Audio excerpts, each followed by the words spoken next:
অগ্রিম congratulation team India ফাইনালে যাওয়ার জন্য ও ফাইনাল ম্যাচ খেলবার জন্য। যেইভাবে টিম ইন্ডিয়া কালকে ইংল্যান্ডকে হারালো, ইংল্যান্ডের ওপর যে প্রতিশোধটা নিল 2022-এ যেইভাবে ইংল্যান্ড আমাদের ভারতীয় ক্রিকেট টিমকে হারিয়েছিল, সেই প্রতিশোধটা কিন্তু কালকে টিম ইন্ডিয়া হারে হারে ইংল্যান্ডের কাছ থেকে নিয়ে নিয়েছে। মানে ইংল্যান্ড কালকে প্রথমে টসে জিতে ব্যাট করার আমন্ত্রণ দেয় টিম ইন্ডিয়াকে। আর টিম ইন্ডিয়া কিন্তু এইবার যা ব্যাটিং স্ট্রং অ্যাবিলিটি বা ব্যাটিং যে ভরপুর একটা ব্যাটিং অর্ডার, সেই ব্যাটিং অর্ডারকে মানে ইংল্যান্ড কিন্তু ব্যাট করার আমন্ত্রণ দেয়। আর যেই পিচটাতে অ্যাভারেজ স্কোর 145 থেকে 60, মানে জিতবার জন্য ওখানে 145 থেকে 60 করে ইনাফ রান, সেইখানে টিম ইন্ডিয়া 171 রান করে কিন্তু 20 ওভারে। দুর্দান্ত একটা রান। মানে এই রানটাকে চেস করতে নেমে মানে ইংল্যান্ড এই আর রানটাকে কিন্তু চেস করতে পারেনি। তারা কিন্তু অতি তাড়াতাড়ি, কারণ এই যে পিচটা কালকে খেলা হয়েছে, সেই পিচটা কিন্তু বারবার বৃষ্টি আসছিল, ব্যাঘাত ঘটছিল। ও পিচটা কিন্তু মানে অত্যন্ত স্লো পিচ ছিল, যেখানে স্পিনারদের বল টার্ন করছিল, যেখানে লিভিংস্টনের বল টার্ন করছে, আদিল রাশিদের বল টার্ন করছে। সেখানে তো আমাদের কোয়ালিটি স্পিন আছে তিনজন, আকসার প্যাটেল, কুলদীপ যাদব ও রবীন্দ্র জাডেজা। এই তিনজনকে কিন্তু মানে ইংল্যান্ডের ব্যাটসম্যানরা ফেস করতেই পারেনি। বিশেষ করে তো আকসার প্যাটেল, যিনি কিন্তু ম্যাচের মানে টার্নিং পয়েন্ট বলা যেতে পারে আকসার প্যাটেল। কারণ আমাদের এই ভারতীয় ক্রিকেট টিমের বিরুদ্ধে কিন্তু জস বাটলার সবদিনই ভালো খেলেন। আর জস বাটলারকে দেখে মনে হচ্ছিল কালকে তিনিও আবার ভালো খেলছিলেন, কারণ ইংল্যান্ডের রিডের হাড্ডি কিন্তু এই জস বাটলার।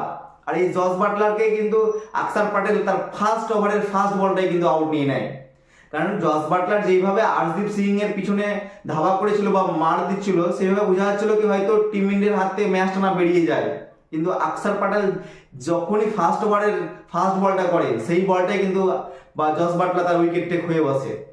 ও তারপর থেকে কিন্তু উইকেট পড়ার সিলসিলা শুরু হয়ে যায়, একের পর এক। শুধুমাত্র জস বাটলার তাদের দিক থেকে 23 রান করে, ও হ্যারি ব্রুক 25, ও লিভিংস্টন 11, ও জোফরা আর্চার লাস্টে 21 রান।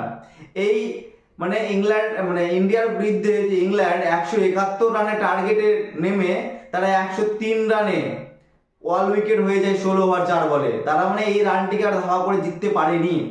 ও শেষ ম্যাচ কিন্তু ইন্ডিয়া এই ম্যাচটা জিতে নেয়, কারণ ইন্ডিয়ার যে ক্যাপ্টেন দুর্দান্ত ফর্মে আছেন রোহিত শর্মা। তিনি যেভাবে অস্ট্রেলিয়াকে নাস্তানাবুদ করেছেন, সেইভাবে কিন্তু কালকে ইংল্যান্ড টিমকেও নাস্তানাবুদ করে দিয়েছে।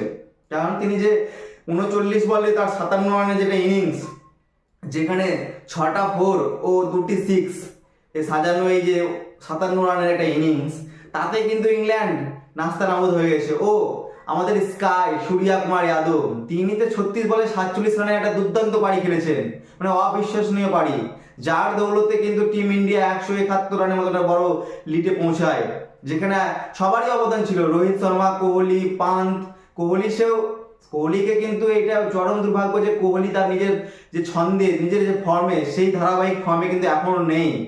কোহলিকে আশা করা যায় কি ফাইনাল ম্যাচে যেন তার এই ফর্মে আসা যায়, কারণ কোহলি যখন যেই বলটাই আউট হয় 6 মারার পর, সেটা কিন্তু অনেক মানে অতি দুর্ভাগ্যজনক।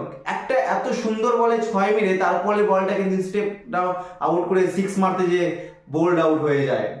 ও তারপরে কিন্তু কোহলি যখন ড্রেসিং রুমে ফিরে যায়, তাকে কিন্তু অত্যন্ত মানে দুঃখিত দেখা গেছে। এই মুভমেন্টটা কিন্তু আমরা চাই না, কোহলির কাছে সবাই আশা করে আছে। আর মানে শেষ একটাই ম্যাচ, সেই ফাইনাল, সেই ম্যাচটাই কিন্তু তার জন্য একটা আশার প্রদীপ। ঋষভ পান্ত 4, ও এখানে হার্দিক পান্ডিয়া কিন্তু কালকে আবার দুর্দান্ত অবদান করছেন। তিনি প্রতিদিন ব্যাটিং এ বোলিং এ দুর্দান্ত অবদান রেখে চলেছেন। কালকেও তিনি 13 বলে 23 রানের একটা ঝড়ো ইনিংস খেলেন। ও রবীন্দ্র জাডেজা 17, ও আকসার প্যাটেল 10, ও আর্শদীপ সিং 1। মানে এই সবার কিন্তু কন্ট্রিবিউটে, সবার প্রত্যেকজনের কন্ট্রিবিউটে কিন্তু টিম ইন্ডিয়া 171 রানের একটা বড় লক্ষ্য কিন্তু ইংল্যান্ডের সামনে রাখে। আর যেই পিচটাতে কিন্তু 171 রান চেস করা অনেক টাফ, যেই পিচটা কালকে খেলা হয়েছে, কেন প্রচন্ড স্লো পিচ। এত স্লো পিচ কি মানে লিভিংস্টনের বল করে স্লো হয়ে নিচে বসে যাচ্ছে, মানে খেলা টাফ। আর সেই পিচটাতে কুলদীপ যাদব, আকসার প্যাটেল, ভাবেন এদের বলটা খেলা কতটা টাফ হতে পারে। সেটাই করে দেখেছে আকসার প্যাটেল কালকে 4 ওভার করে 23 রান দিয়ে 3 উইকেট। ও কুলদীপ যাদব তিনি দুর্দান্ত বলেই কটা ম্যাচে করেছেন, 3-4টা ম্যাচ খেলেছেন, দুর্দান্ত বল করে রয়েছেন। 4 ওভারে 19 রান দিয়ে 3 উইকেট। আর আমাদের Jasprit Bumrah, one of the greatest বলার জাসপ্রীত বুমরা, তিনি 2 ওভার 4 বল করে 12 রান দিয়ে 2 উইকেট নিয়ে নিয়েছেন। মানে দুর্দান্ত। তিনি ফার্স্টে যে ফিল সল্টের উইকেটটা নেন যেইভাবে স্লো মেরে, তারপরে কিন্তু জোফরা আর্চার একটা শেষ ম্যাচ উইকেট নিয়ে কিন্তু উইকেট নেন। কিন্তু কালকে যেইভাবে ইন্ডিয়ার মানে খেলাটা খেললো, ইন্ডিয়ার কাছে একটাই মৌকা, সেটা হচ্ছে ফাইনাল। সেই ফাইনালটা জিতে নিলে কিন্তু টিম ইন্ডিয়া ওয়ার্ল্ড কাপ জেতার যে স্বাদ বা ওয়ার্ল্ড কাপের যে এতদিনের আশা, সেই আশাটা কিন্তু পূরণ হয়ে যাবে। আর আমরা সবাই চাই কি টিম ইন্ডিয়া রোহিত শর্মার হাতে কাপ উঠুক, টিম ইন্ডিয়ার হাতে কাপ উঠুক। কারণ 2013 মানে আইসিসির পর আর কোনো কাপ কিন্তু টিম ইন্ডিয়ার হাতে ওঠেনি। আর তাই সবাই মানে আশা করে আছে টিম ইন্ডিয়া হয়তো এবার কাপ নিয়ে আসবে।